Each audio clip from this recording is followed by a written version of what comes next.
quorum. We have 1, 2, 3, 4, 5. We're all good. Awesome. Let's get this show on the road. G'day, everyone. Welcome to the Lifestyle, Environment, Heritage and Resilience Committee. While Kathy giggles at the top of her voice. Wonderful to have you with us, Kathy.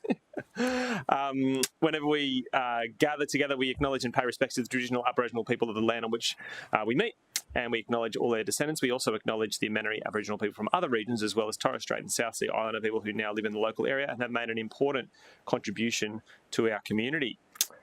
Awesome. We'll kick off with some apologies. Councillor Castro has informed me he'll be late today, so he doesn't need an apology, but Councillor Martin has written to me and mentioned he's unfortunately unavailable for committee meetings today. So I wonder if someone might move an apology for, thank you, Councillor Wilkinson, and seconded Councillor Marshall. All those in favour? That motion is carried. Thank you. Councillor Castro is going to join us a bit later, so we will save his note for later if we need to. There's no leaves of absence. Just need someone to help me with the minutes. Can I get a mover for the minutes of the last meeting? Councillor Marshall, Councillor Curtis, moved Councillor Marshall. Seconded Councillor Curtis. Was all those in favour? Those minutes are confirmed. Wonderful. Does anyone have any conflict of interest declarations today, other than all of us not liking deer, which is, yeah. Oh dear, love it. No conflict of interest declarations. All right, well, let's get things... Actually, you know what? We'll do the start items first. We have start items 5.1, 7.1 and 7.2. 7.1 and 7.2 obviously are related to some kind of divisional leases and such, and they're also in closed session. Did anyone come today wanting to ask some questions about either of those items? That's great.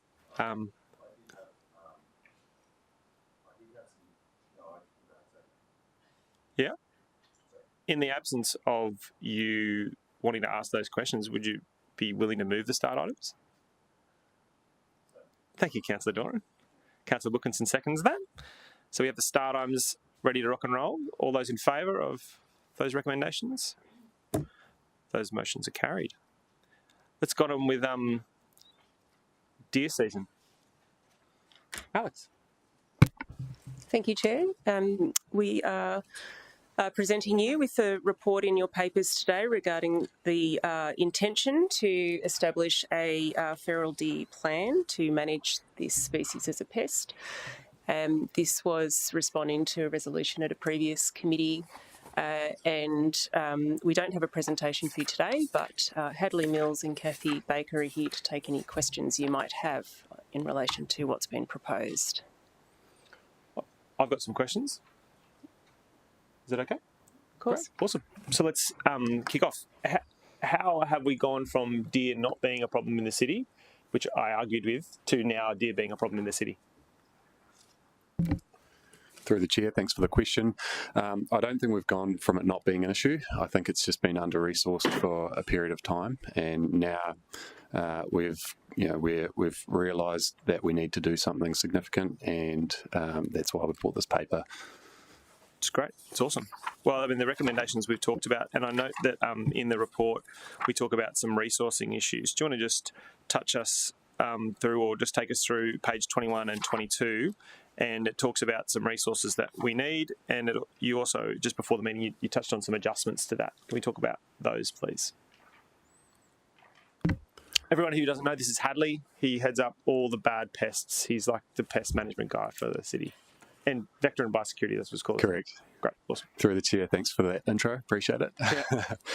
So yes, we're asking for 3 key resources to come forward. So number one, we're asking to resource a feral deer management plan, and that plan will be a comprehensive plan to bring together all of the stakeholders that would be involved, because obviously feral deer, they don't recognise boundaries, and that's what makes it a really wicked challenge, because essentially deer move freely over property boundaries. So this management plan will bring all that together. It will present a whole lot of control options for us in terms of how we manage feral deer on the Gold Coast, and then it'll also bring together a feral deer management group, potentially in zones across the Gold Coast. So that's the first key thing. That's the feral deer management plan.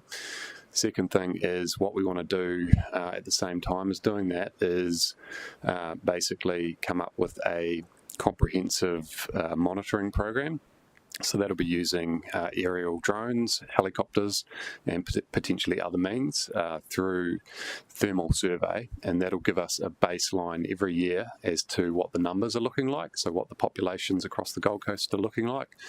And so what we're looking to do is basically monitor up to 8,000 hectares across natural areas, and that'll give us a really good indication as to whether our management efforts are working.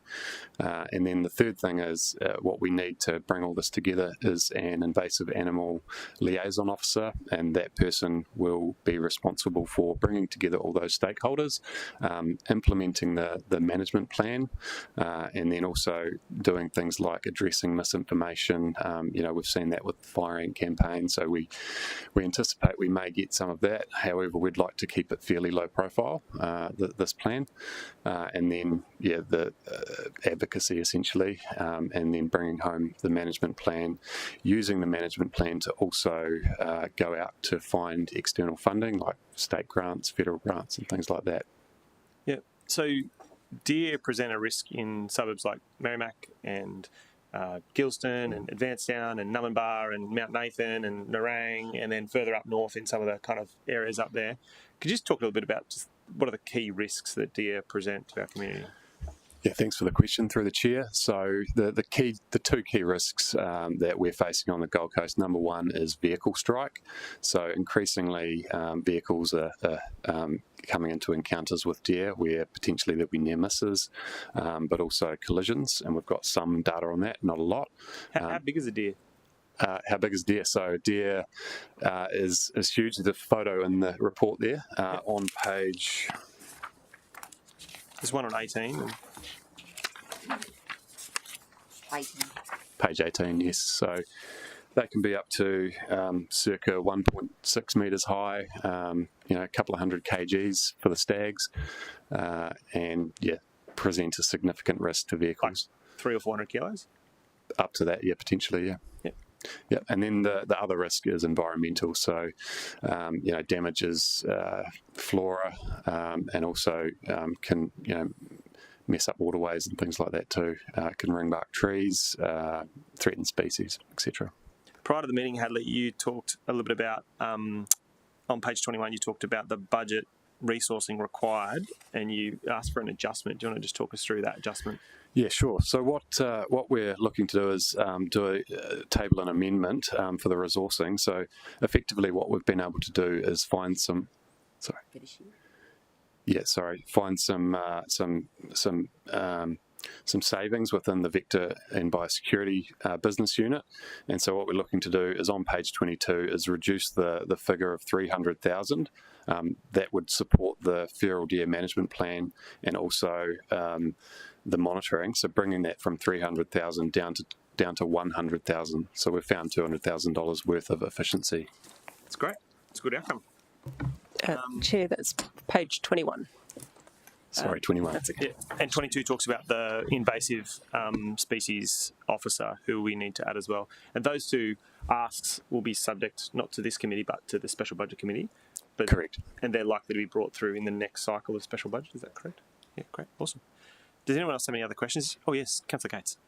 Sorry, it was on that basis that I had my hand up, because the recommendation would normally be that the appointment of an invasive animal liaison officer and the introduction of a feral deer monitoring program be referred to a forthcoming budget committee for consideration, rather than a decision being made in this. It would normally be referred to budget when that amount of money is involved. Yeah, so I've got a change recommendation that will kind of restructure that a little bit, but definitely worth that would be good. doing that. Yeah. Awesome. So is there any other questions? Councillor Doran and then Councillor Fowler. Thank you, Chair. Looking at the heat map on page 14, and there seems to be quite a significant increase around Robina, Merrimack, Clear Island waters. Is there any particular reason why that stretch of land has feral deer? Through the chair, it's a fairly open area. It's in the Guangabar floodplain, so like it's Gurungamba. That's it. So it's a nice open area for those feral deer to hang around. Hadley got some hot off the press numbers overnight. We did a survey this week, I think it was. Last week we did the survey.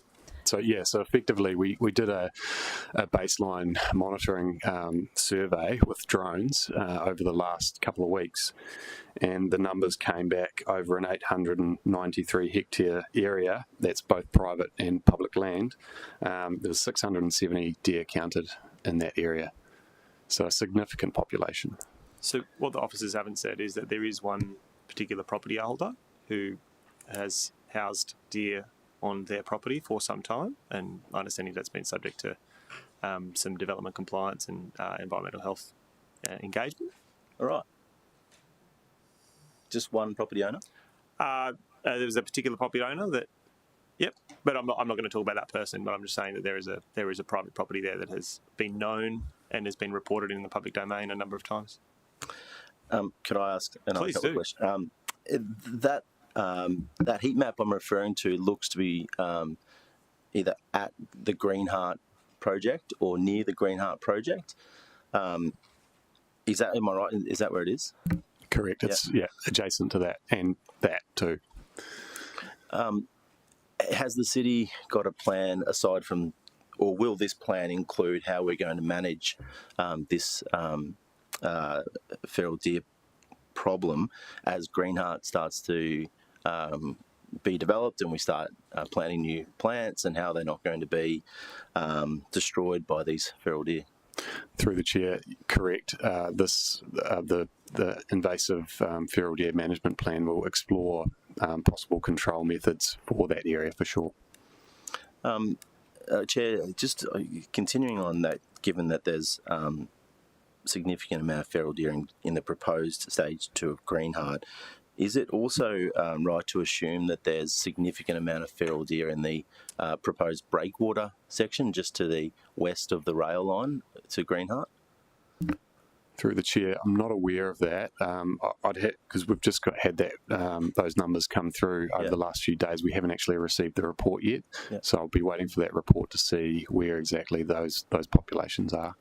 And through the chair, this hotspot is reported vehicle collision information, so it's not based on the survey. It's people actually reporting stuff. So it could be all in that nice green area that's currently surrounding Greenheart at this stage.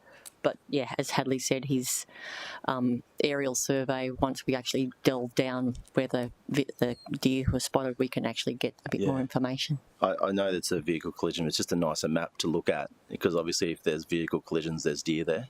I guess that's why I'm referring to that section. And Chair, just a final question. So do we have, do the city officers have any information as to how the feral deer came to be on the Gold Coast? They're not native. It's a good question. Hadley, Through how the did deer chair, come to be? I think it's just it's from deer farms, historic deer farms. Generally, is where the populations come from. So there was a lot back in the 80s and 90s, and there was some west of the Gold Coast, and potentially they were released by those owners when the market fell down. Okay, you okay? I've got Councillor Fowler, then Councillor Wilkinson, then Councillor Gates. Thank you, Chair. I was, my question was about the private landholders, so that conversation's already started. I'm really keen to know when we get to the management plan, is there going to be provisions in that can give us more control over private landholders, or is it really going to be focused on council-owned land? It will explore that for sure. So one of the things I mentioned in the report is that we're going to be looking at hopefully budgeting for in the next year or two for an invasive animal local laws officer. That's in a different department, so I'm working with that department to try and get that resource in place, because right now we don't really have a lot of compliance in that area. Unfortunately, we do have a local laws officer for invasive plants, but we don't have one for animals. So we're looking to hopefully get that position in the coming months and years. Councillor Wilkinson. Thank you, Chair. And through you, I just wanted to know, with relation to setting up the management plan, obviously taking into consideration things like the Biosecurity Act, the National Federal Deer Action Plan, all those types of things, are there any other councils that exist that we can use as a bit of a benchmark? I looked at the heat mapping, or the mapping displayed on page 16, and it, to me, kind of shows towards perhaps even Moreton Bay, whether there's anything that they already have in place that we can use as a bit of a benchmark and see whether there's something there perhaps other councils have already implemented who are facing, I guess, similar struggles to what we would potentially face going forward. Through the Chair, so the Sunshine Coast Council have a really good program, so we'll be asking the consultant who prepares the management plan to do a couple of case studies, and Sunshine Coast will certainly be a part of that case study. Councillor Cates. Thanks, Chairman. Through you, I'm interested in the map on page 14 and why it doesn't include Northern Gold Coast. It's a heat map of where there's a problem in the city, but it cuts out at Upper Coomera.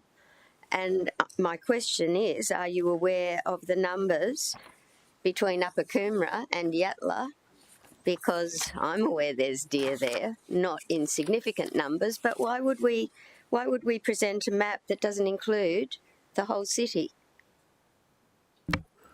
Through the Chair, this map was pulled from a report done back in 2022, the Deer Vehicle Collision Hotspots report.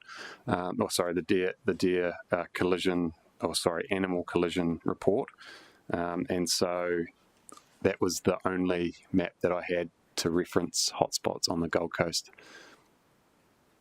Can I follow up with a question on that? Was that map commissioned by the council? It was, correct. Yeah. So, Councillor Gates, 2 years ago at least, probably 2 to 5 years ago, I engaged with the Feral Deer Action Plan managed nationally and had quite a lot of engagement with the Vector and Biosecurity team prior to Hadley's engagement. And to be fair to say that there was a prioritisation issue where officers were informing me that they didn't believe at that time that the monitoring and pest management of deers was as high a priority as other pests in the city, and because of limited resources, they weren't able to do the work that I was at the time asking them for. One of the things that came up was I was frustrated that the map was not holistic and represented the whole of local government area, and at that time there wasn't resources available to expand that mapping. But I'm hoping under Hadley's new plan, in partnership with the National Feral Deer Action Plan, we'll be able to have much more holistic mapping. I was just interested. I do recall when you asked several councillors for a contribution towards the management of feral deer for that, and I know of your interest historically in the management of them, but I was just a little concerned that the whole of the city isn't represented in this. I was able to. I had agreements in principle for about $120,000 from local area works allocations to advance some of this plan in partnership with the National Deer Strategy. But at the time that I was able to secure that funding, the whole of city team, the pest management team, ultimately determined that they weren't willing to match the necessary funding to see a comprehensive plan delivered. And under Hadley's leadership, we've changed our approach to that, which is really a positive outcome. Okay. Councillor Doran has a question? Yep. Thank you, Chair. So just learning about the extent of the problem just north of Division 11, I'm concerned over one of the impacts that is listed under the Queensland Plan in relation to vehicle strikes as one of the impacts that we have to be concerned about. I know the plan will come up with those strategies, but in the meantime, is there a coordinated approach between the biosecurity team and the traffic and transport team to minimise any collisions whilst we're undertaking this plan, and will that continue moving forward or be a part of the plan? Through the chair, we do have control measures happening in that area at the moment. We do have a feral deer trap that's active, and that's is actively catching deer in that area. So that is one control measure that we've got happening. There's nothing that I can think of where we're coordinating directly with the traffic management team, but I can certainly look into that. I think given that Greenheart Stage 2 Chair is borders with Ravenna Parkway, and obviously there are other areas, but specifically to me, I would be thinking that would be an action that the team should undertake. And if you've got a change recommendation, Chair, I'd be keen to see if we can request that coordination between the parties. Yeah, I've got some additional words which I'll add to the resolution, which I have prepared. Any other questions? If there's no other questions, I've got a recommendation that I think I'd like to put up that is not too dissimilar to the original, but it actually is more specific about what we're recommending the Special Budget Committee consider, and it weds ultimately the consideration of the Special Budget Committee in a way that I think is more satisfactory to Councillor Gates' contribution. So we've kind of led with, hey, the Special Budget Committee is going to consider this. What I do want to make sure we're clear on is that the Vector and Biosecurity team have worked really hard to find $200,000 in savings in their own department currently. So we're not necessarily limited from starting this. We don't have to wait for the Special Budget Committee to resolve this in order to get started. We can get started immediately. So I don't want anyone to think we have to wait for the next Special Budget Committee to get cracking on this very important issue. But I wonder if we could add a 2, so that where it says that the Special Budget Committee, make that a 1. And then the A, B, C say the same, and then underneath C, obviously, you start 2. And that 2 would be that the Vector and Biosecurity team in Vector and Biosecurity team. We also want to keep our biros secure, but it's actually just bio. No one wants to lose a biro. The Vector and Biosecurity team engage with the Traffic and Transport team to coordinate an approach to the risk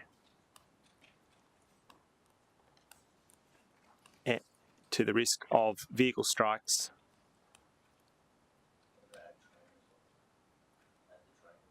vehicle and train strikes,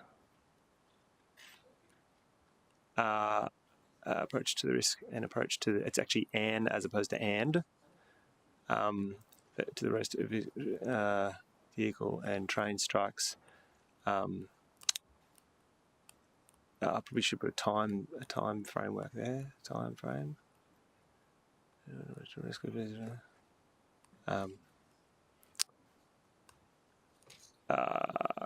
We need to close that with a time frame. It'll have to also be Q-rail if we look at the trains. And Q-rail. Can we add the words after Traffic and Transport team? Can we add and Q-rail? There's the risk of vehicle. Actually, you know what? Is that enough for you, Councillor Doran? Just those words as it stands? Yeah, I think you can. Yeah, I'm happy with what you can. Yep. So I might just leave it at that, unless someone wants to craft anything more specific. Councillor Hamill, what a pleasure to have you with us.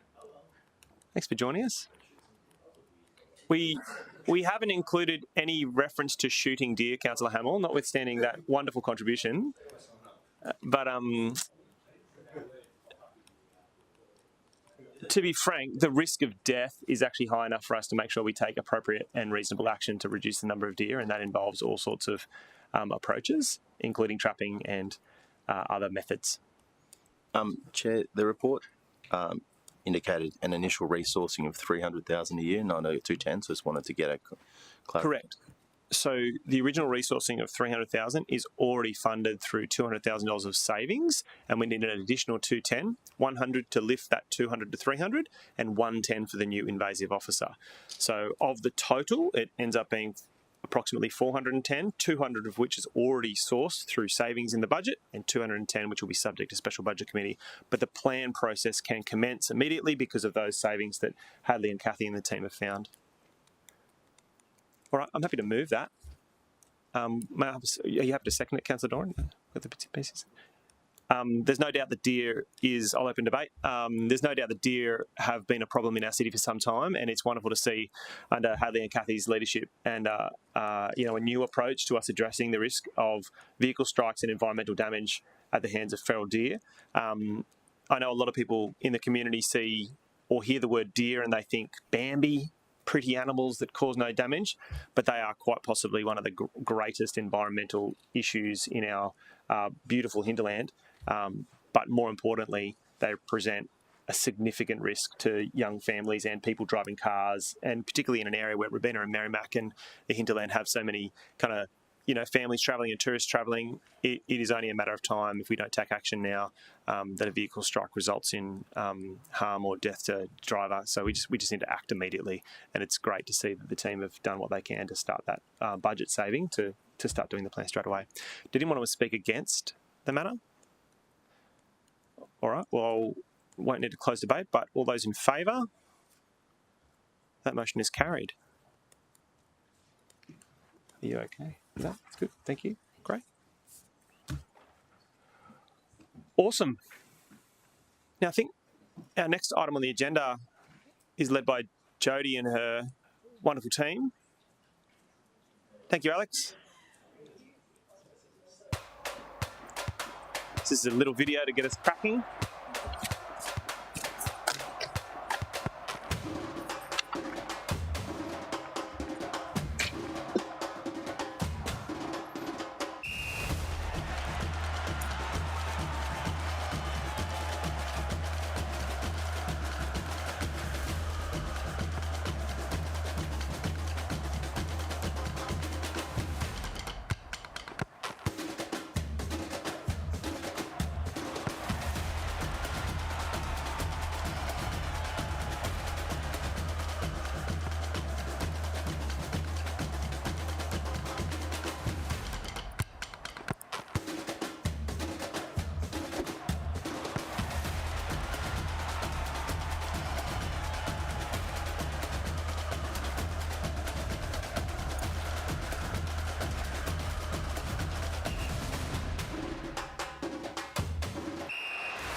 It's very exciting.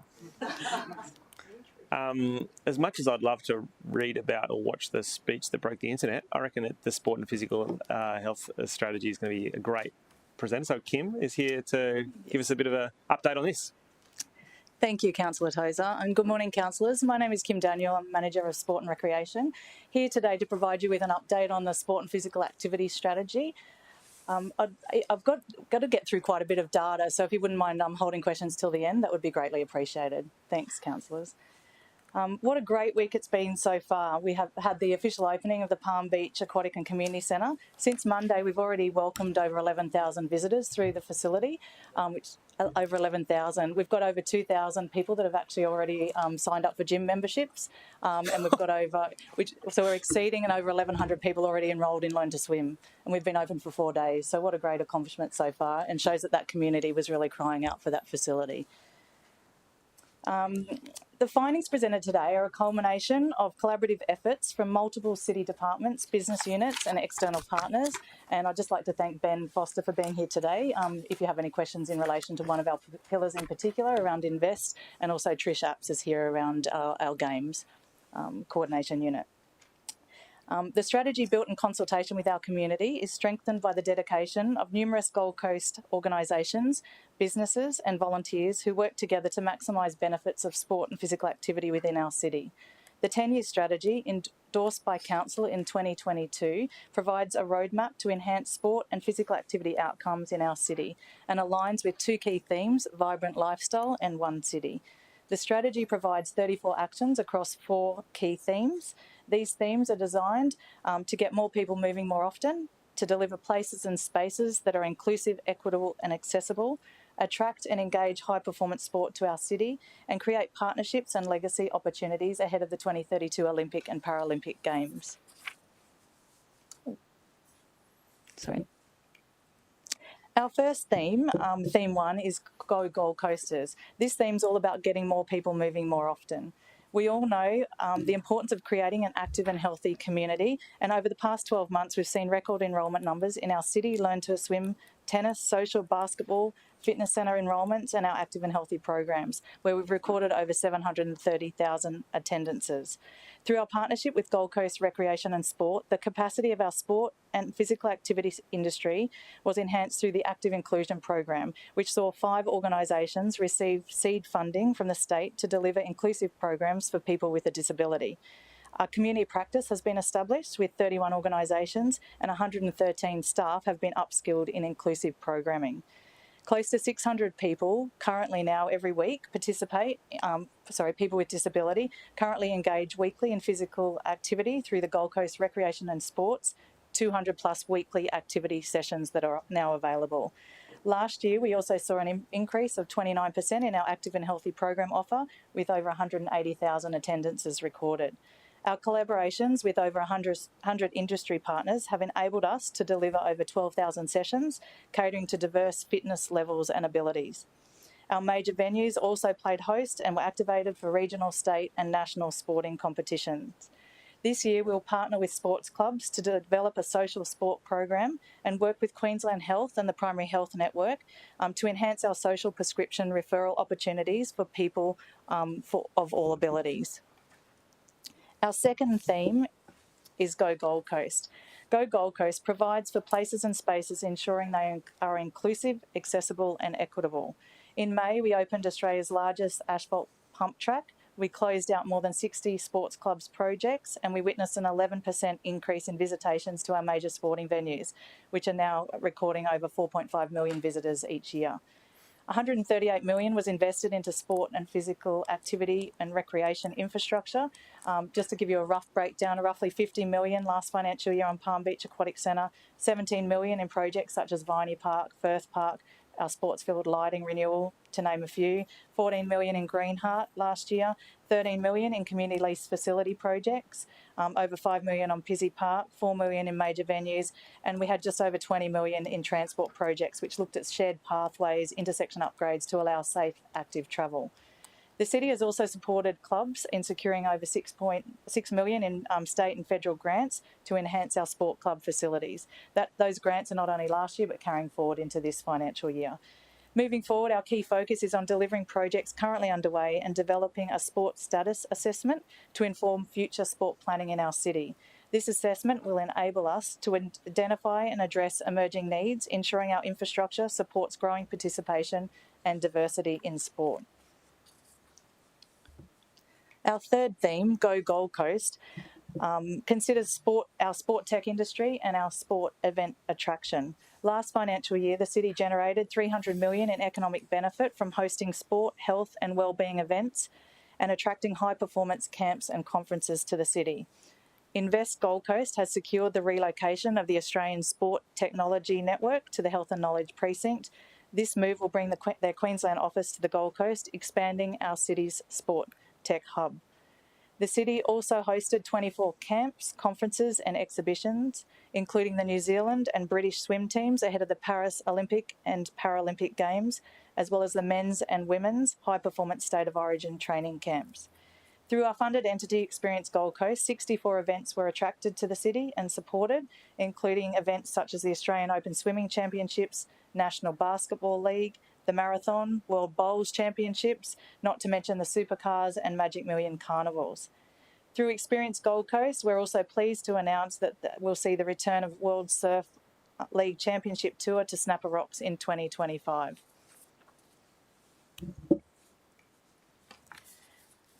Our final theme is Go Together. Go Together is all about our partnerships and our Games legacy opportunities. Our 2032 Games Coordination Branch supported high-performance training requirements for Oz Cycling and Skate Australia ahead of Paris 24 and are currently working with Paddle Australia to develop a 10-year strategic event plan boosting high-performance opportunities in our city. And also Australian Sports Commission, Queensland Academy of Sport, Oz Cycling and Skate Australia to create an action sports hub in our city. The city has also established partnerships with Gold Coast Recreation and Sport and Paralympics Australia to influence allied health professionals to prescribe sport and physical activity for people with short and long-term disability. Griffith University Partnership also is looking to research and advance opportunities for women with disabilities in sport. Our delegation's recent participation in the Olympic and Paralympic Observer programs yielded valuable insights, strategic partnerships and event opportunities. This advances our legacy framework aspirations, inclusive Gold Coast, solidifying our reputation as the world's favourite training camp, and future Gold Coast, establishing ourselves as an event-ready city, stimulating growth in new sectors. In terms of our priorities moving forward, these are just some of them. As you would appreciate, there's multiple priorities, but we've just put them under some categories. So we're obviously looking at some major facility developments. We have a number of strategic plans that we're looking at, a number of master plans and significant amount of concept plans. And obviously a priority is to review the support for growing participation in female sport. So looking at universal change facilities. In terms of a review, we're proposing to bring forward the mid-year review from 2026-27 to 25-26. That will align with the council plan review that is due to occur next year and also allow for our measures, actions and goals to be further refined. One of the items that we wanted to look at here is, I'll just put this here, as we progress the strategy, we know that some of our measures, goals and actions need modification. An example is our council plan measure, physical activity ranking. You probably all have heard that we're currently sitting equal 7th. This measure relies on results from the Queensland Health Preventative Health Survey, which even though is undertaken each year, only includes the question linked to physical activity levels every second year. This means we have a 2-year data lag and doesn't allow us to track our annual progress against the strategy. We also know that awareness of benefits of physical activity is not a reliable predictor of physical activity behaviours, with disparity between participation and awareness rates. The recommendation to bring forward the review will ensure our priorities remain relevant and our strategy outcomes are achieved.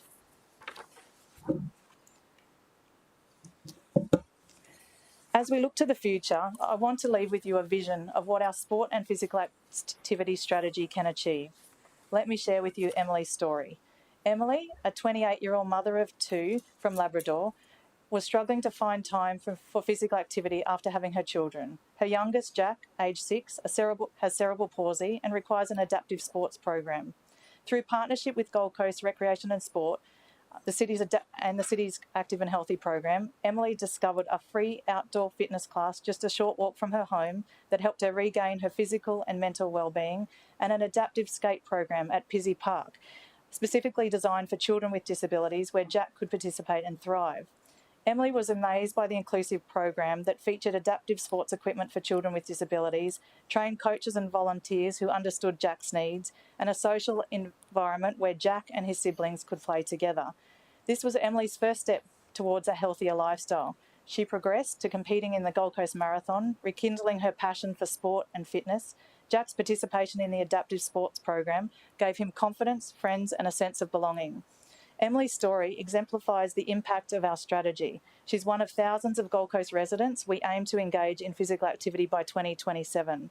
She benefits from hundreds of accessible and inclusive sport and recreation spaces and programs designed to welcome people of all abilities. She's inspired by high-performance sport opportunities emerging on the Gold Coast, fostering a sense of community pride. As Emily's story demonstrates, our strategy is more than just numbers.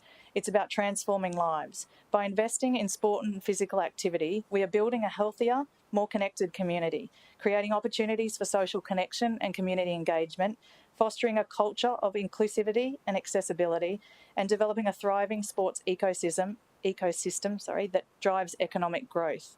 The strategy's outcome showcases our dedication to our residents' well-being, inspiring Emily, Jack, and countless others to live active, healthy, and fulfilling lives.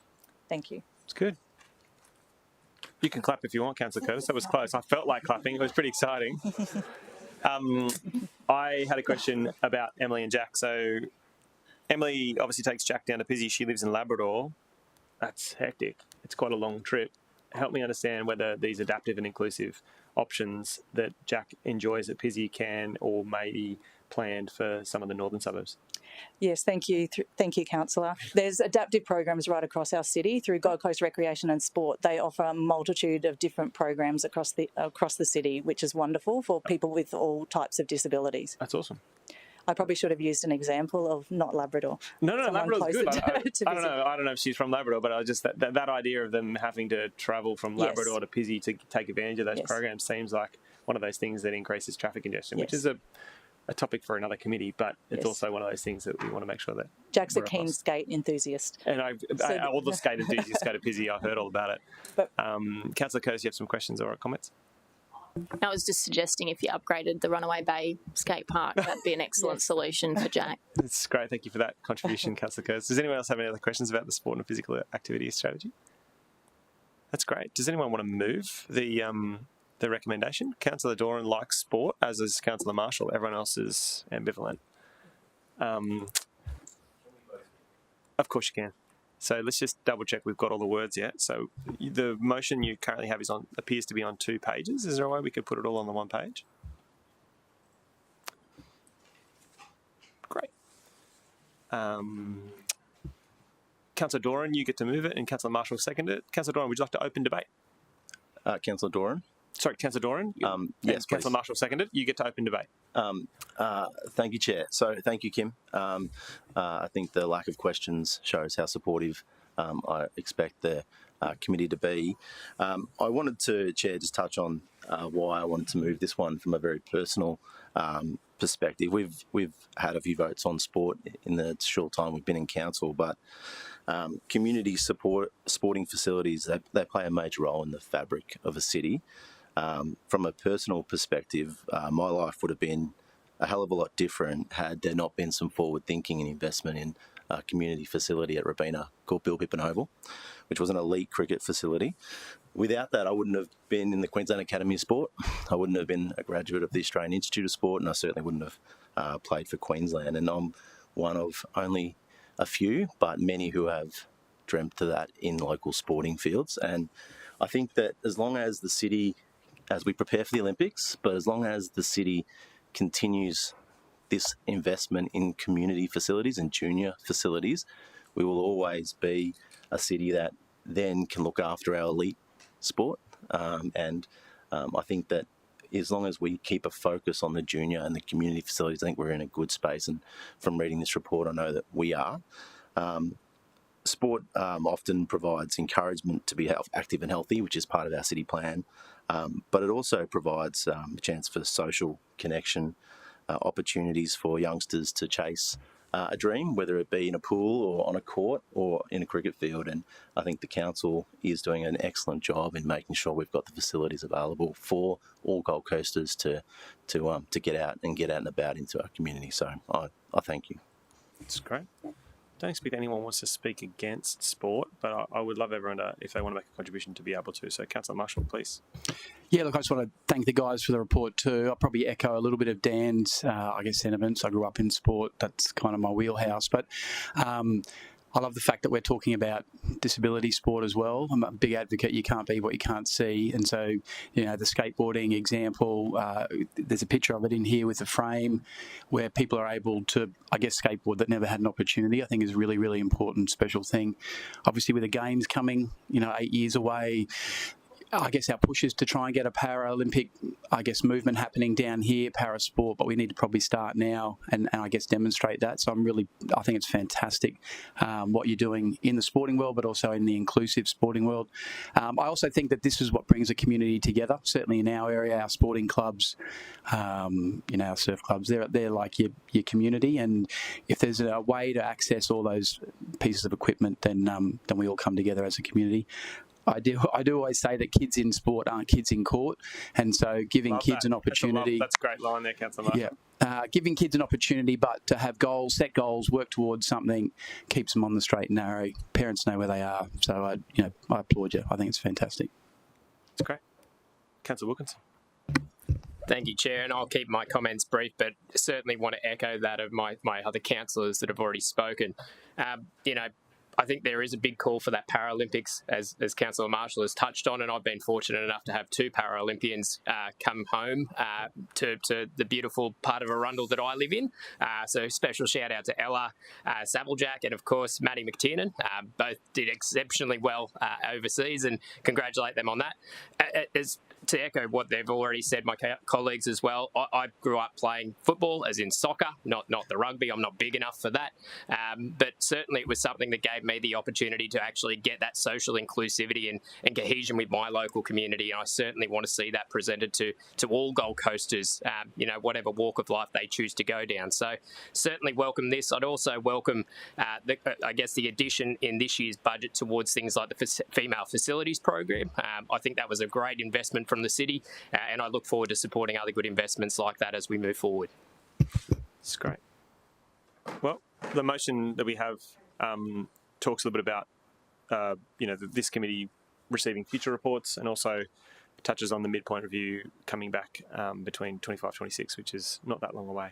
So if there's no further debate, I'll take a vote on the matter. All those in favour? No one against? Motion is carried. Thanks, Kim. Thanks, Mark.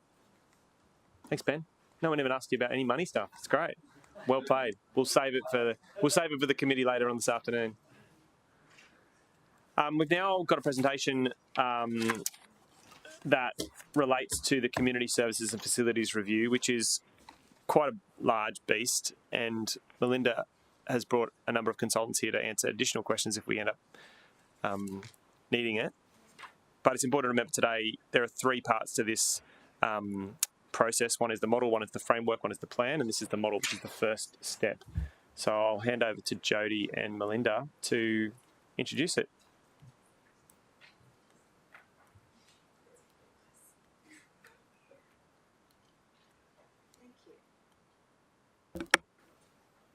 Through the Chair, good morning, councillors. My name's Melinda Bucher and I'm the General Manager of Libraries.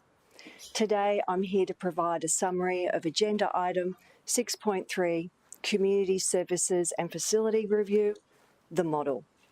I'd like to take the opportunity to introduce key members of the CSFR team. We have Karen Stillwell, our Project Manager, Yvette Padgett, our Business Analyst. We have Joe Nosgard, Principal at SGS Economics and Planning and our Consulting Lead on Social Planning and Infrastructure. And we have Jennifer Mitchell-Moore, Managing Director at Civic Shifts, who's leading our community engagement activities and who is also leading community engagement for the local growth management strategy. For the flow of today's presentation, I'd ask, if possible, can we leave questions until the end? So this slide really outlines the foundational purpose of our project.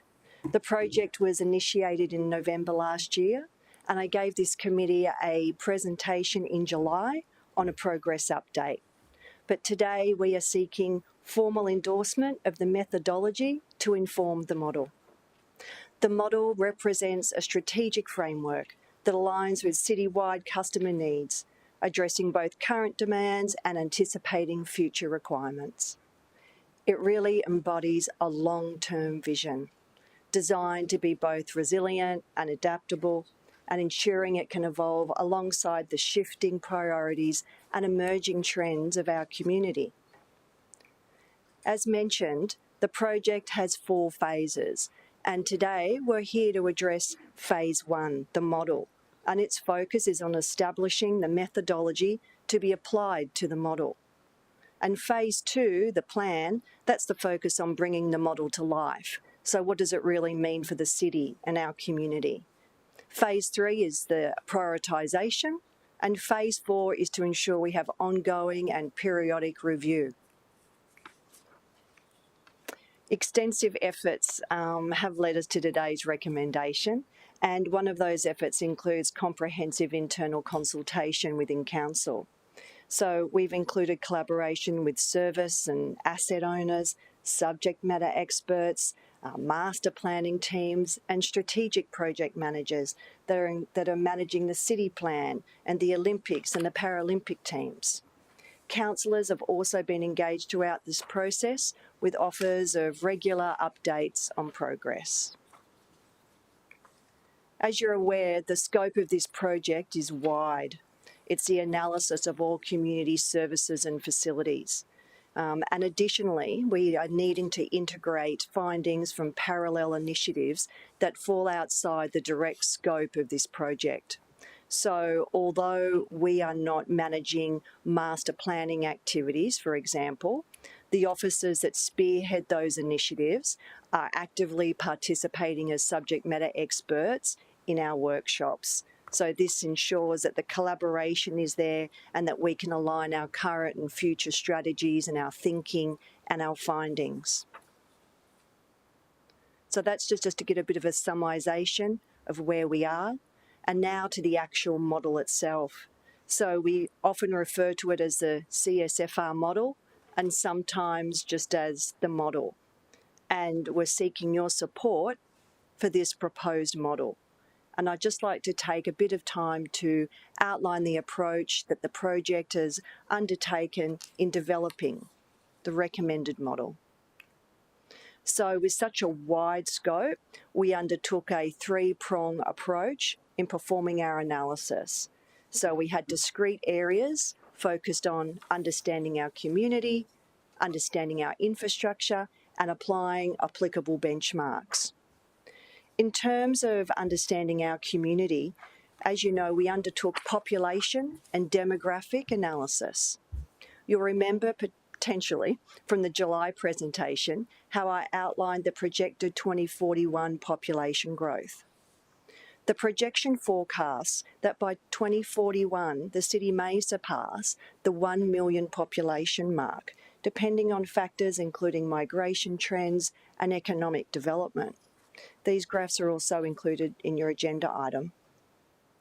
And as you can see from this graph, the most significant areas of growth are expected to occur in Divisions 3, 6 and 10, with medium growth in Divisions 1 and 7. These projections really underscore the need for strategic planning to accommodate the anticipated population shifts, but also to ensure that the infrastructure and the services are tailored to meet what the future needs are going to be from this population growth. And when we look at that growth by age groups, we can see, for example, that Coomera is projected to continue having the highest number of 0 to 4 and 10 to 25-year-olds, a near tripling of numbers. And Labrador will continue to have the highest number of 60-plus aged residents. So the findings from these demographic forecasts, they're being used to guide the placement of age-specific services and infrastructure to make sure that the community resources align with the forecast needs of the population. So what is that population forecast to need? What type of service are they most likely forecast to need? And what sort of infrastructure needs to deliver those services? As presented to you in the July presentation, and again today in your agenda item, the project also looked at the CEFA index scoring.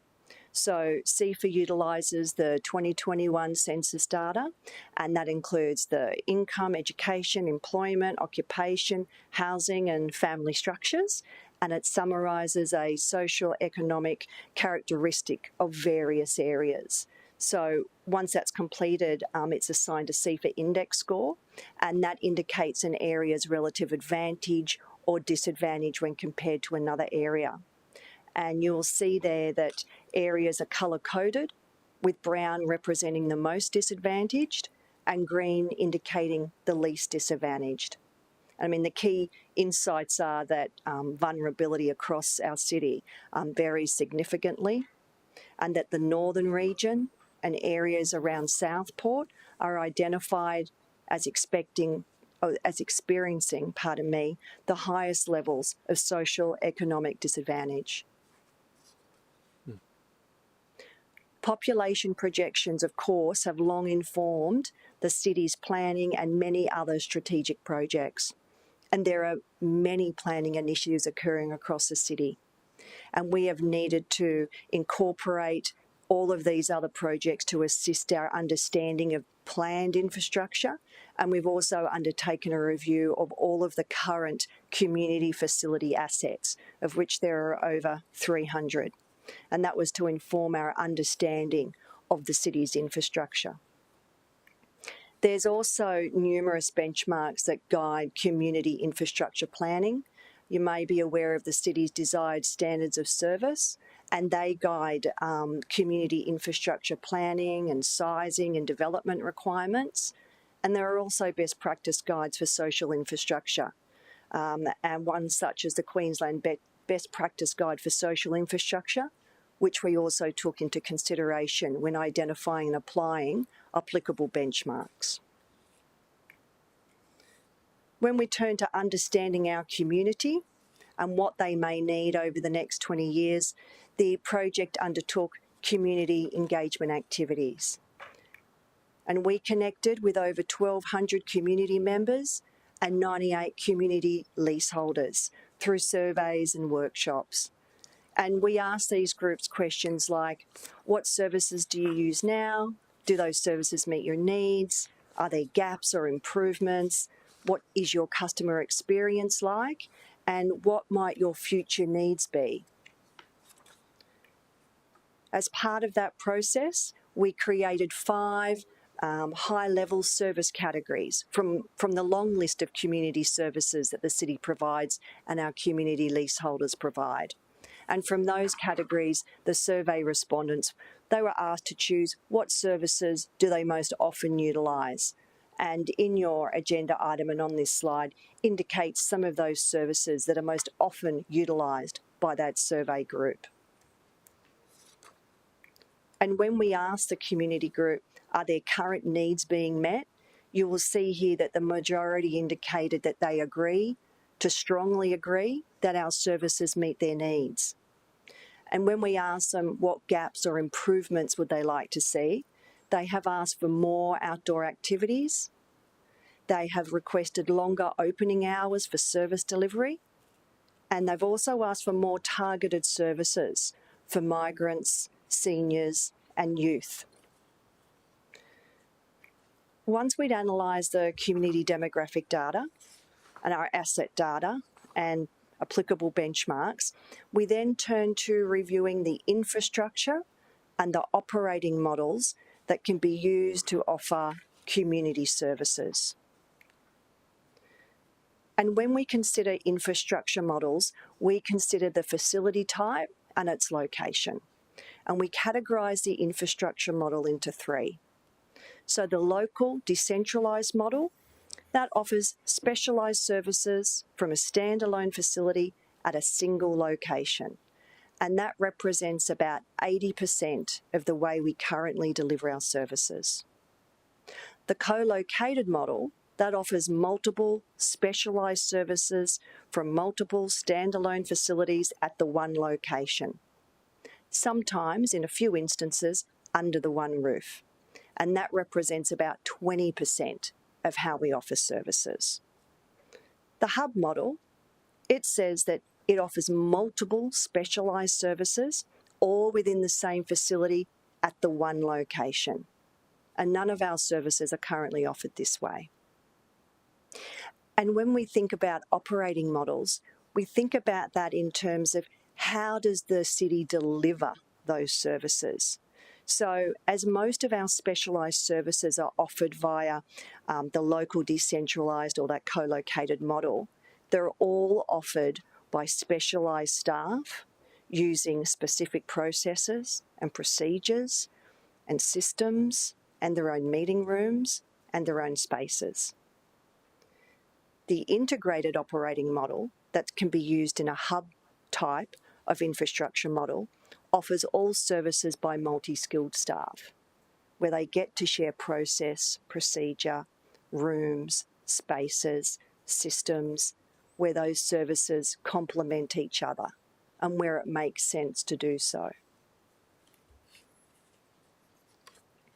But when we consider all of this about the different types of infrastructure models and the different types of operating models, the type of infrastructure that we have right now, and the sort of planning that the city's been conducting, and we think about the population now and where the population is forecast to grow and the age demographics, we've determined that just using one single approach isn't going to be the best way of providing services to the community. We believe a blended approach is needed, a blended approach that uses the best bits of everything, called the integrated community hub and spoke model. This approach can incorporate the city's existing portfolio of standalone facilities. It absolutely recognises the value that they offer, but it also recognising that local facilities alone won't be able to meet all of our future needs of the city and the population growth. It can enable efficiencies by sharing systems and resources through service integration, where it's complementary and it would make sense to do so, and it doesn't require hubs to be built everywhere. In fact, we're recommending that there could be 2 sizes of community hub. The largest would be called a regional hub, and they would offer the greatest number of specialised services, which could be strategically located in major urban and town centre areas where the population is most dense and where they are most convenient to the highest number of residents in the surrounding community. They could then be complemented by smaller, district-size hubs that offer a reduced number of community activities and services with specialised services and spaces and equipment tailored to the current and projected needs of the community. And they could then be complemented by local facilities, and those local facilities could fill the gaps in between the hubs. And the data absolutely supports a blended approach would be the best approach to meet the current and future demands of the city. The concept of hubs is new to the city, so we also took the opportunity to test with the community group how they find the concept of community hubs, including our leaseholders. And we gave them a rating from, unthinkable to desirable. And you can see here on this slide that the community, their sentiments were much more in the positive side, but they absolutely told us that some services may not work well together, which is why we believe a blended approach is much more applicable. There are lots of services that go well together, but some do not, and they use different systems and processes. We explored this a bit further, and we asked the community if we had hubs, what should they provide? What should they be like? And the community said to us that they should offer multiple services in one location. They should be great places to go to, welcoming, diverse. They should have lots of people in them. They should be cost effective, well utilised. They need to welcome the entire community, and they need to support community interaction. A comprehensive engagement report is still being developed right now because our engagement activities are still in progress, but these are the early insights from the community engagement that we've undertaken. Based on the evidence as per your agenda item, we're recommending endorsement of the community hub and spoke model. And the next steps for this project will involve a councillor workshop on Monday, where we're looking at the preliminary findings of applying the model. What would it look like for the city and the community? What would it mean? And that concludes my brief summarisation of your agenda item. Well done. I welcome any questions. Do we have any questions? Thank you. Councillor Gates. Thank you, and that was great as always, Melinda. I just wondered in the youth space whether the junior council was consulted in any way. I'll have to refer that. No? No. It's not a bad idea. I think it might be worth noting we had recently a function for junior council and there were 140 students in the Young room. leaders, So yeah. it's growing and it's significant, and it's a really great opportunity for us to get feedback from the youth of the city about what they would like to see into the future. So it's simply a suggestion. Yeah, no, great idea, Councillor. Thank you. That's great. Any other questions? Councillor Hamill. For you, Mr. Chair. So you've put forward the proposed model, which is a blended model, and outlines a lot of the positives seen in that model. Could you give us a bit of an idea of where we see some risks in this, or of what we might miss in this model, or what might have been advantageous in some of the other opportunities? Through the chair, I think that there are risks for all three types of models. So, which is why we were recommending the blended approach. I think in terms of the hubs, the concept is new to the city, and they, by their nature, require pieces of land or repurposing of existing assets so that we can actually combine all of the services in them. So I think it's an element of making sure that all of the planning within the city is coming together so that all requirements can be best met in what's the most appropriate facility type for that community group. So I think though that's the same, that's really the same issue for just using local facilities. It is finding enough available space to build a whole lot of local facilities. Please. So you mentioned in there about benchmarking, and some of that benchmarking is against other local governments. This kind of blended model, or more towards a hub blended model, is that done anywhere else in a Queensland local government, or is that something we're seeing in other jurisdictions? Through the chair, thanks, Councillor. I might just invite Joe up, who's our expert in this area. Welcome, Joe. Through you, Chair. We're seeing more and more of the hub model coming around in terms of how people are delivering services and infrastructure, largely because in areas that are becoming more densified, so they're needing more services in one location, and a hub model is a really great way to do that. Areas which are probably leading this is in probably Victoria and New South Wales. We're seeing more and more of this coming into Queensland, but for Gold Coast, this would be a leading way in terms of how Gold Coast would deliver facilities into the future, but others are doing it. Can I ask a follow-up question while Councillor Hamill's kind of on this line? I'm trying to just comprehend what a hub might look like. Yep. So is there anything that currently exists in the city that is what would practically be a hub? Is Pizzey Park a hub? Yeah, I'm through you, Chair. So you have elements of hubs in the city at the moment. Right. So things like elements of Robina would be type of a hub, where you've got a library and performing arts and a community centre next to it. A hub really brings those into one facility, but then they integrate from a service model as well. So instead of having a library and performing arts which are separate, they're run by separate teams, they might integrate. So whether or not they share the spaces with each other, a community member walks common in. Booking, Correct. Common booking agent. So a community member walks in and they might go to the library at the start and go, oh, there's an art program happening over here, I might have a look at what this is. So they work as a one-stop shop. So you can kind of talk to the librarian about the art thing rather than having to go to the community centre person to do it. Yeah. It also means that you can have a different array of services that might be using the space, which can then extend things like operating hours, because you've got people using it at different times and getting the best utilisation out of infrastructure. Okay. So, like, obviously, we've talked a lot openly about Greenheart, and it's got a lot of sporting fields, and it's got a bunch of open space, and then it's got some buildings in it. Is that an example of a regional hub? That's an example of co-location of infrastructure.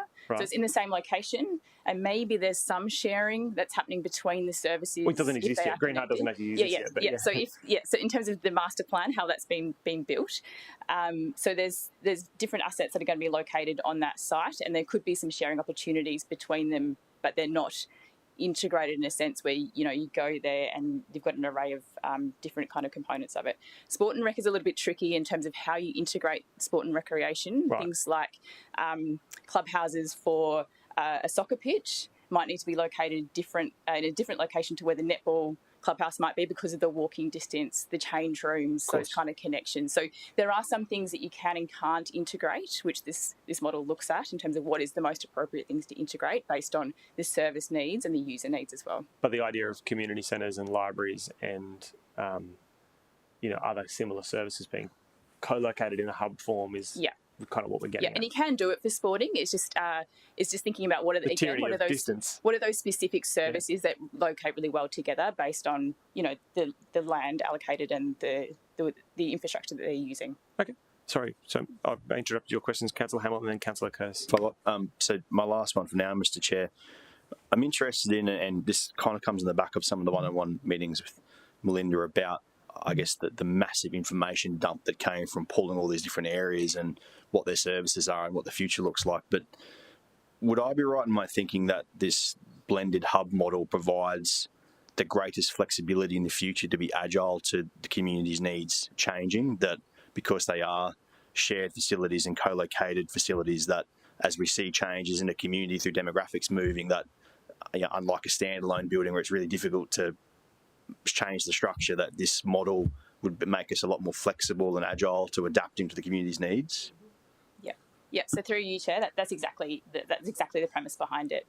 So in these types of facilities, there's things like movable walls. So, you might have a large 200-seater kind of room that might be used for either performance, or it could be used for large kind of conference type meetings, whatever it might be. And in that, there might be operable walls. You can split that room into two kind of 100-seater rooms or other kind of uses. So then you might have an arts program running on one side, you might have a seniors group meeting on the other side, however it might work. And that can change as the community needs change over time, over the next kind of 20 years. I mean, these assets sit around for about 50 years, if not more, so we need to make sure that they can be as flexible as possible to meet the changing community needs.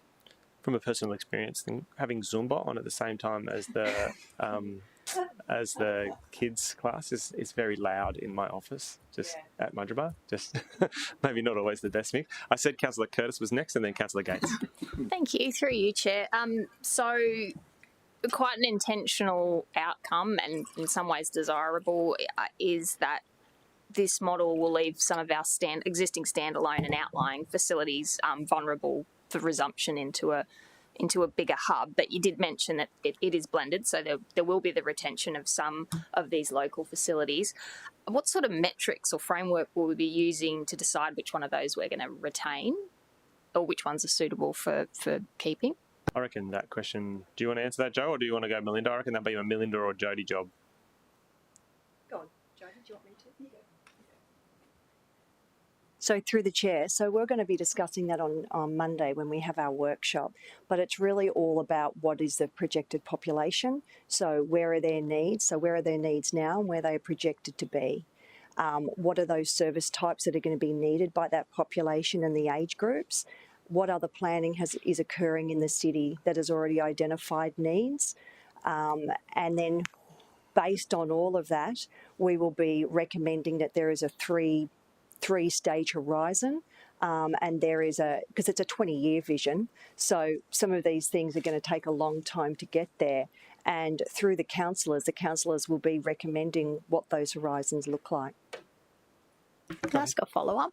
I was wondering if you will consider the existence or non-existence of private options. So if we've got a community facility that is like the only thing like it in an area and there's no private dance school that could possibly offer that service, will that also come into account, or is it purely going to be based on population growth and sort of that data? Through the chair, it's a bit of both. So we've certainly been cognizant of where there are private providers offering facilities which are really well utilised by the city. But we also know that those private facilities can't always accommodate all of the city's needs. So, they're not always open to when the general population needs them. And so it's taken into consideration. And then depending on where that is, what it does, what the age group is, what else is forecast for that area, what other planning is forecast, we then consider that and then we make a decision about, well, this might do a very small amount. What is the city's obligation and what do we need to do? So it's a mix of factors which are all very unique about that area. There's no blanket approach. Can I just follow on from that question before we go to Councillor Gates? Has there been any engagement? Like in my community, I've got 13 schools and all of them have a hall. Has there been any conversation inside your project about the utilisation of state assets? I don't mind who answers. Do you want an answer? Through the chair, was that a question? Someone wants to answer, yeah. I don't mind who it is, but it's all good. I'm not fussy, it's all good. But it kind of relates to Councillor Curtis' question about, Yeah, through you, Chair. It's a really, really great question around school infrastructure and how do you kind of activate school infrastructure and what's available outside of school hours. That is definitely something to take into consideration around how that infrastructure can be utilised, and things like indoor courts is a good example of that as well as open space for recreation.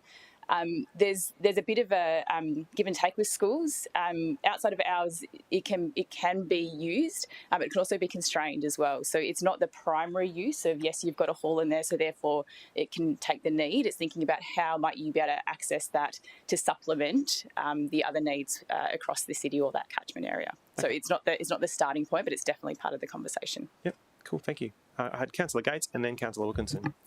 Thanks, Chair. I've got a couple of things just in response to that one. I've been here long enough to know that the council contributed to the construction of the Upper Coomera State College and William Duncan State School Hall as well, And then for a period of time we popped a library in there because there was no library service north of the Coomera River.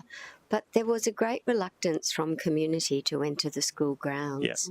So it is something that I think we've struggled with over time, and I just wanted to mention that for any future investigations that might be undertaken. But on page 90, where we talk about standalone, co-located and integrated hubs, and it's suggested we have no integrated hub, we do have a small one at Upper Coomera. And I wondered, has that been considered as part of this, because it co-locates a swimming pool, a library, an office for the councillor. It has a large room with movable walls, and it also had an area set aside for youth in the early stages, and the federal government made a contribution, I think, of $2,000, and we bought some... Gosh, that's not very much, is it? It wasn't very much at all. Terrible. But we bought some equipment so that young people in the area could go to that room and make recordings and play music. It was a soundproof room, but that quickly got snaffled by Helensvale, and that equipment, I think you'll find, is still at Helens. Yes, snaffled, absolutely snaffled. And it went to Helensvale, but there's an art room there as well. So, and community services co-located and council services co-located on the site. So although it's probably a much smaller scale than what's being anticipated at the moment, it's an incredibly popular centre, and the model works incredibly well. So I hope that there's a good look at that before the designs are taken on the next one, because there is some space there that is not probably utilised to the greatest benefit, because it's a really large lobby area that is used infrequently and might be better placed being a room or, I'm not an architect clearly, but maybe that can be taken into consideration as well in the design of future hubs. Absolutely, Councillor. Duly noted, no other questions? Oh, sorry, Councillor Wilkins, my mistake. And then Councillor. Thank you, Chair. And again, I'll keep mine brief. Mine just, thank you firstly for the amount of work that has gone into this. I know there's been a lot of back and forth with, I'm sure, multiple councillors. I know I've had plenty of engagement on this, and I've got a lot of strong positions on this at the best of times. In relation to the timing, I just wanted to see if you could expand a little bit about these phases. So we're obviously at our model phase at the moment, which we're looking to get the recommendations sorted today. The second phase is about that plan. Now, when we say the word plan, are we talking about these are, after consideration of all the factors, this is what we're looking to do as far as moving forward and tweaking that at that stage? And then is the roadmap, which is phase 3, is that then this is the actual plan more so with funding allocated and timeframes attached, giving an indication to the communities about when they would likely see certain things potentially change, I guess, moving forward for the city over the next however long period. Is that, or can you just help me get to, I guess, a better place to understand it with each of those phases, what's encompassed a little bit better in those phases? Through the chair. So phase 2, which is the plan, is really the detailed analysis of if we apply the model to the city, what does it look like? So where could those hubs be across the entire city? And where could potentially the regional hubs be, the district hubs and the local facilities? So it's getting that citywide view based on everything that we've discussed today. What does that really look like? And we get down to talking about the individual services and assets and their location. And we have a collaborative workshop with all of the councillors where we go through, when we do the detailed analysis and we've applied this model, this is what it looks like. What do you think? And so you and every other councillor are part of that process in helping determine, does that look right? Does the analysis, does that feel right? Does it look right? And then we actually bring that together, and we'll be coming back to council that you can see there about the plan saying the application of the model will result in X and Y. The roadmap is the prioritisation of that. And again, we'll be coming back to councillors going, now that we've agreed that the model is appropriate and its application we've all looked at and we've made some changes and we think this is the right look, then we come back and we go, this is the prioritisation. Still understanding that it's a 20-year view. And then part of that prioritisation and the roadmap is about the funding that would need to be associated with whatever decisions council makes in applying it all. Good answers, all good. I've got Councillor Doran and then Councillor Hamill. Thank you, Chair. I'm looking at the model that's proposed, and there's a lot of work gone into it. Visually, to me, it looks like exactly what's happening now, but with some bigger facilities. I'm simplifying what is complex, but is that a proper summation of what the model looks like in a practical sense?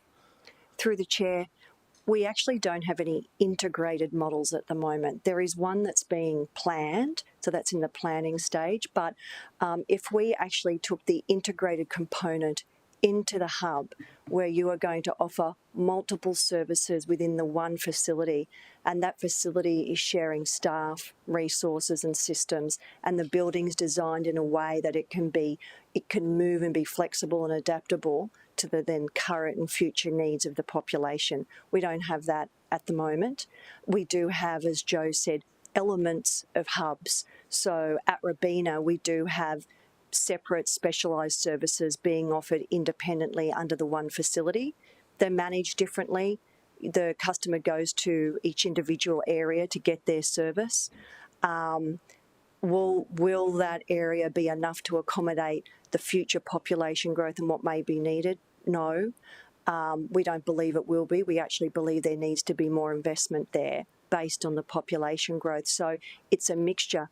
We already have local facilities and we absolutely need to continue having some local facilities, but those buildings are built as standalone pieces of infrastructure that only offer one service and are not adaptable for repurpose or flexibility.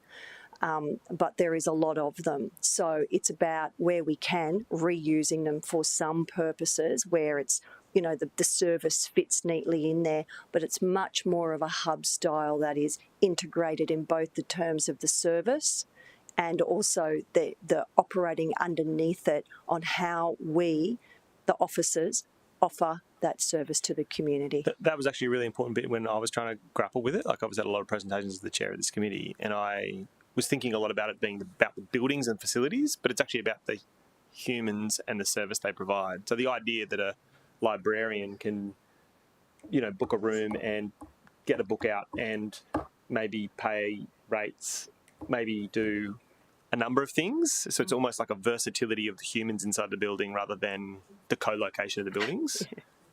and once I started thinking about that, I thought, I can't get how this kind of works now. We're trying to actually upskill a bunch of our team to be able to do multiple things in one location, as opposed to just simply building a big building where we put all the stuff and we still operate autonomously within that building.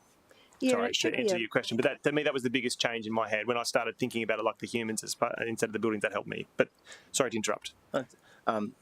So the infrastructure side of it, though, is where I'm questioning.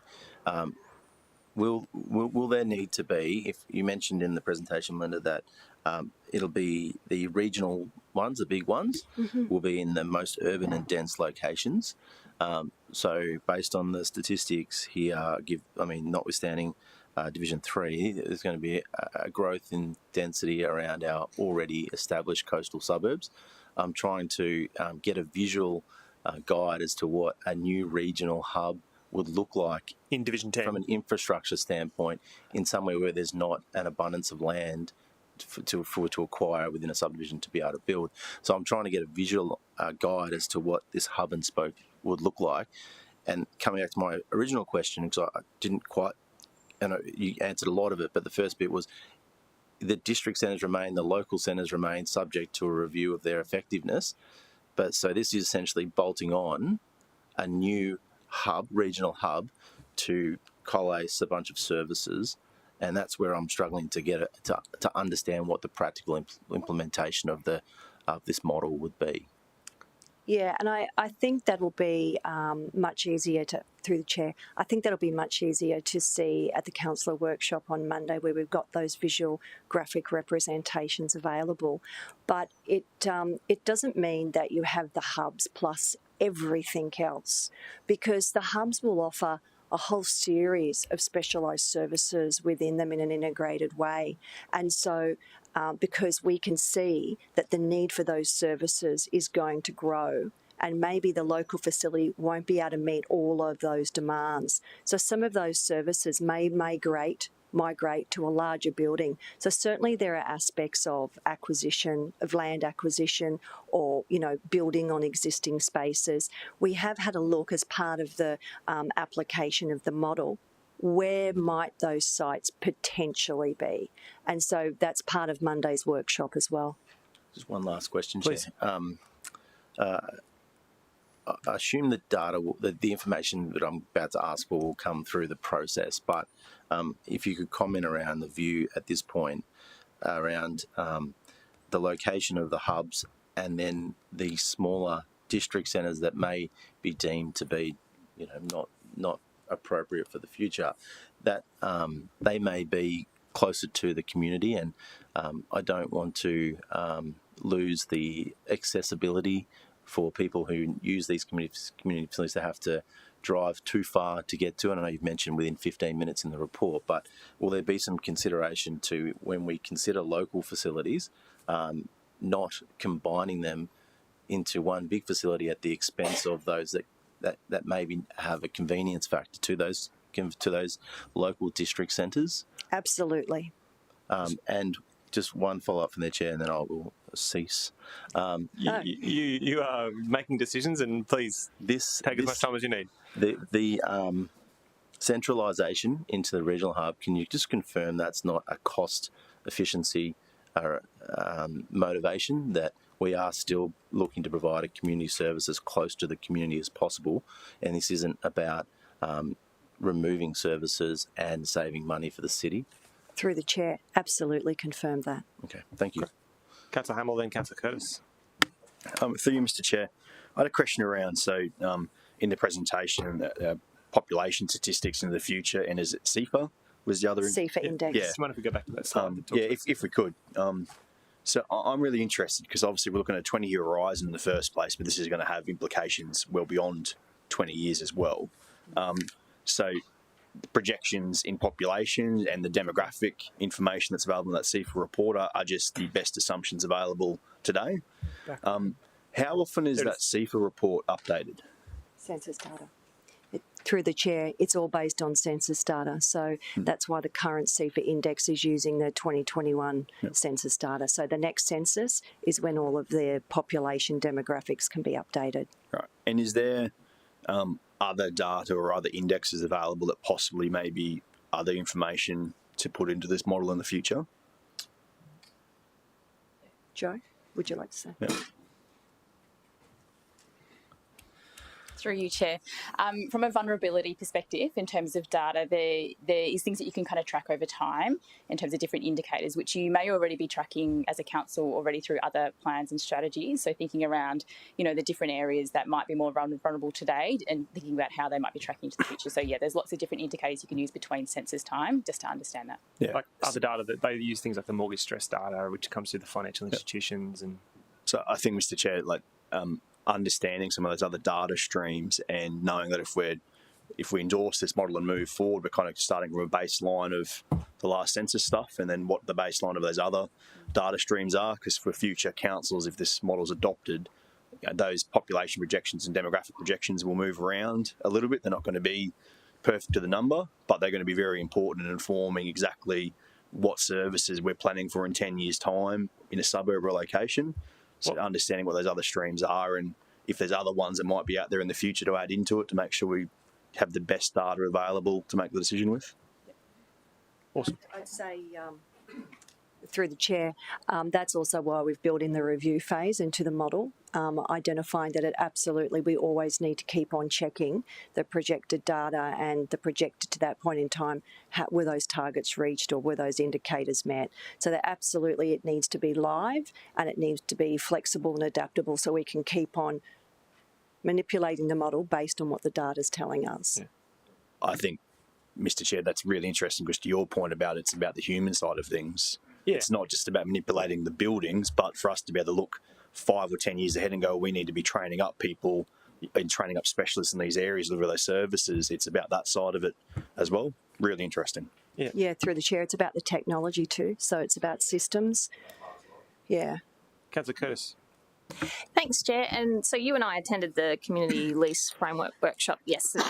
So I'm just interested how, so for some of these examples where we might see the loss or resumption of a local facility, is there opportunity for them to become a leased asset to a community group, or is what I'm proposing just cost shifting and it's not an ideal outcome? Through the chair, yeah, that's exactly right. So there'll be opportunities for other community groups, other leaseholders. Again, it's no blanket one approach because you need to really look at what's happening in that particular area. What does, if you apply the model, what does the model say?